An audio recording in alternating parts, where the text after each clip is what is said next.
Twitter पर पैगंबर और मोहम्मद सारी रात टॉप ट्रेंड करते रहे। प्रोफेट मोहम्मद पर अश्लील टिप्पणी और मीम शेयर होते रहे।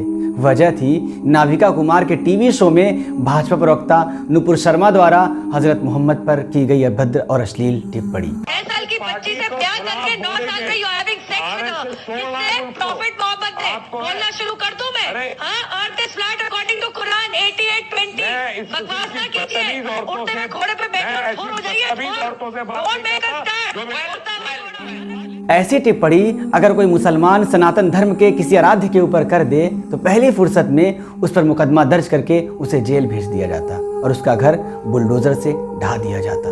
मगर मुझे उम्मीद है कि नुपुर शर्मा को सरकार वीआईपी सुरक्षा प्रदान करेगी और राजनीतिक रूप से उनकी तरक्की भी करेगी। फिलहाल भारत की निष्पक्ष और सेकुलर डेमोक्रेसी यही है और यही उसकी असल हकीकत है। मगर नुपुर शर्मा ने जो कहा, मैं उसे एक अनपढ़ और नादान महिला की जहालत से ज़्यादा कुछ नहीं कहूँगा, जिससे तथ्य और सच की कोई जानकारी नहीं है। प्यारे नबी उसको माफ़ कर देते, मैंने भी उसे माफ़ कर दिया, आप सब भी उसे माफ़ कर दीजिए। मगर नुपुर शर्मा ने जो टिप्पणी गैर मुहज़्ज़ब तरीके से की, उसका जवाब मैं संस्कार और मुहज़्ज़ब तरीके से ज़रूर देना चाहूँगा। तो चलिए शुरू करते हैं। टिप्पणी थी प्यारे नबी हज़रत मोहम्मद और उनकी बीवी हज़रत आयशा की उम्र को लेकर, जहां हज़रत आयशा की उम्र प्यारे नबी से शादी के वक्त 6 साल बताई। इसे लेकर अलग अलग मत और तथ्य हैं। दरअसल हज़रत मोहम्मद ने अपनी पूरी ज़िंदगी में पहली बीवी खदीजा की मौत के बाद 10 और शादियां की और इनमें हज़रत आयशा के अलावा बाकी सब विधवा और तलाकशुदा थी और अलग अलग हालात की वजह से समाज की नकार दी गई महिलाएं थीं। इन शादियों का मकसद समझने के लिए आपको हज़रत मोहम्मद के वक्त के सामाजिक हालात और कुरीतियों को समझना बेहद ज़रूरी है। उस वक्त पूरी दुनिया में औरतों पर जुल्म हो रहा था। भारत में औरतें पति की मौत के बाद चिता पर जिंदा जलाई जा रही थी तो अरब में महिलाओं का बाजार लगता था। लोग एक औरत बेचते और दूसरी घर ले जाते, गुलामों की तरह रखते, अय्याशी करते और फिर कुछ दिन बाद उसे भी बेचकर अगली लाते। औरतों की इस हालत की वजह से ही वहाँ के लोग लड़की पैदा होते ही गड्ढा खोदकर जिंदा दफन कर दिया करते थे। उस वक्त का मशहूर सेंटेंस था, कब्र सबसे बेहतर दामाद है। औरतें सेक्स, यूज और इस्तेमाल की चीज़ों से ज़्यादा कुछ नहीं थी और इसी के लिए खरीदी और बेची जाती थी। जो औरत विधवा हो गई या तलाकशुदा हो गई उसे भी बाजार में बिठा दिया जाता था। तब प्यारे नबी हज़रत मोहम्मद ने इस सिचुएशन और ऐसे बाजार का विरोध किया। लोगों को समझाया कि तुमको कोई औरत पसंद है तो उसके साथ निकाह करो, उसका उसे हक अदा करो, उसको इज्जत दो, इज्जतदार जिंदगी दो। विधवा से शादी करो, गुलाम से शादी करो, तलाकशुदा से शादी करो और उसे हमेशा के लिए छत दो। हज़रत मोहम्मद के फॉलोअर्स को यह बातें अटपटी लगी क्योंकि कुरीतियों से बना माइंडसेट बदलते बदलते बदलता है। रूप कमर तो सती प्रथा खत्म होने के सैकड़ों साल बाद भी सती की गई। औरतों को लेकर बन गए इसी माइंडसेट को बदलने के लिए हज़रत मोहम्मद ने समाज द्वारा अलग अलग वजहों से नकारी और नाकाबिल नफरत समझी जाने वाली 9 औरतों से सिर्फ 2 साल के अंदर शादी करके अपने समर्थक और फॉलोअर्स को दिखाया कि तुम्हारा पैगंबर इनसे शादी कर रहा है, तुम भी करो। और फिर उन्होंने ऐसी औरतों से खुद शादी करना पुण्य का काम बताकर ऐसी औरतों को समाज में मान्यता दिलाई। जानने वाली बात यह है कि हज़रत मोहम्मद से सिर्फ उनकी पहली बीवी खदीजा से ही औलादें हुई। अब बात आती है हज़रत आयशा की। सही बुखारी के अनुसार हज़रत मोहम्मद से निकाह के वक्त हज़रत आयशा की उम्र 6 साल थी और नबी की उम्र 53 साल थी। मगर उनकी रुखसती 9 साल की उम्र में तब हुई जब वो शारीरिक रूप से बालिग हो गई और रुखसती का ये पैगाम उनकी माँ ने ही भिजवाया था। दरअसल अरब जैसे गर्म देशों में कम उम्र में ही शरीर विकसित हो जाता है और 9 साल में हज़रत आयशा की ऐसी स्थिति उनकी माँ से ज़्यादा कोई नहीं जान सकता था। मगर कुछ दलीलें और ऐतिहासिक रूप से इस कॉन्सेप्ट में मौजूद सबूत इसके उलट है और शादी के वक्त हज़रत आयशा की उम्र 19 साल साबित करती है। तमाम इतिहासकार इस पर सहमत हैं कि हज़रत आयशा की बड़ी बहन हज़रत अस्मा उनसे 10 साल बड़ी थी। उनकी मौत सन 73 हिजरी में 100 साल की उम्र में हुई, यानी हिजरी शुरू होने के वक्त उनकी उम्र 27 या 28 साल थी और इस तरह हिजरी साल शुरू होने के वक्त हज़रत आयशा की उम्र 17 या 18 साल थी, जबकि सन 2 हिजरी में उनकी शादी हुई।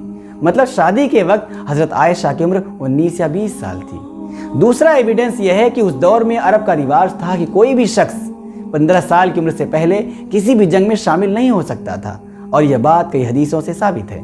यहाँ तक कि खुद बुखारी शरीफ हदीस नंबर 2664 में इब्ने उमर का एग्जाम्पल मौजूद है।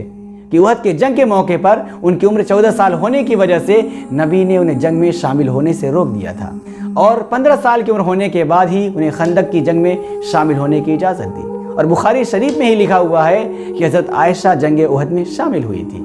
जंग उहद 3 हिजरी में हुई, यानी 2 हिजरी में अपनी रुखसती के वक्त वो 14 साल की उम्र को पार कर चुकी थी, तभी तो 3 हिजरी में 15 साल की उम्र पार करके जंग में शामिल हो सकी। तीसरा प्रूफ है कि ज़्यादातर इस्लामी स्कॉलर्स की राय है कि सूरह कमर का नुज़ूल हिजरत से 8 साल पहले हुआ और हिजरत के दूसरे साल में हज़रत आयशा की रुखसती हज़रत मोहम्मद के घर हुई। सूरह कमर हज़रत आयशा की शादी से 10 साल पहले नाजिल हुई थी। जानने वाली बात यह है कि सूरह कमर हज़रत आयशा की शादी से 10 साल पहले नाजिल हुई थी, यानी अगर सूरह कमर के नुज़ूल के वक्त हज़रत आयशा 8 या 9 साल की थी तो 10 साल बाद अपनी शादी के वक्त 18 या 19 साल की हो गई थी। इस तरह तमाम प्रूफ्स यह भी साबित करते हैं कि हज़रत आयशा की रुखसती नबी के घर 2 हिजरी में हुई, यानी हज़रत आयशा 19 साल की हो चुकी थी जब उनकी रुखसती हुई थी। खैर, 53 साल के नबी से 19 साल की हज़रत आयशा की शादी भी आज के नए दौर में थोड़ी अटपटी लगेगी, मगर उस दौर में आम बात थी और शादी एक स्ट्रेटजी के तहत हुई, इसे समझना सबसे ज़रूरी है। और यह भी साफ कर दिया जाए कि शादी का मकसद क्या था। नुपुर शर्मा जैसी गंदी, यौन कुंठित और दिमाग में हर वक्त सेक्स लेकर घूमने वाले लोग इस शादी का मकसद सिर्फ फिजिकल रिलेशन से जोड़कर ही देख सकते हैं, लेकिन इस शादी का मकसद इस्लाम के फैलाव के अहम मुकाम को हासिल करना था। प्यारे नबी हज़रत मोहम्मद को दुनिया का सबसे बड़ा भविष्यवक्ता कहा जाता है और क़यामत तक के दुनिया के सारे बदलाव की उन्होंने घोषणाएं कर दी हैं जो सच साबित होती जा रही हैं। इस्लाम के संबंध में अपनी बात कैसे इसका विस्तार हो, इसकी रणनीति के तहत एक ऐसी शख्सियत की ज़रूरत महसूस हुई जो नबी के सबसे करीब हो और इसका कहना हर कोई माने। साथ ही साथ जो नबी के दुनिया से जाने के बाद लंबे समय तक इस्लाम के विस्तार की बागडोर संभालता रहे। हज़रत आयशा ने हज़रत मोहम्मद के बाद यह काम बखूबी किया और इस्लाम का विस्तार होता चला गया। यह शादी इसी रणनीति के तहत थी और इसका नतीजा यह निकला कि हज़रत मोहम्मद के बाद भी पूरी दुनिया में इस्लाम तेज़ी से फैला और आज दुनिया का सबसे बड़ा दूसरा धर्म सबसे कम वक्त में बन गया। हालांकि यहूदी धर्म इससे सैकड़ों साल पुराना होते हुए भी मामूली हिस्से में सिमटा हुआ है, जिसका 1947 तक अपना खुद का एक मुल्क तक नहीं था।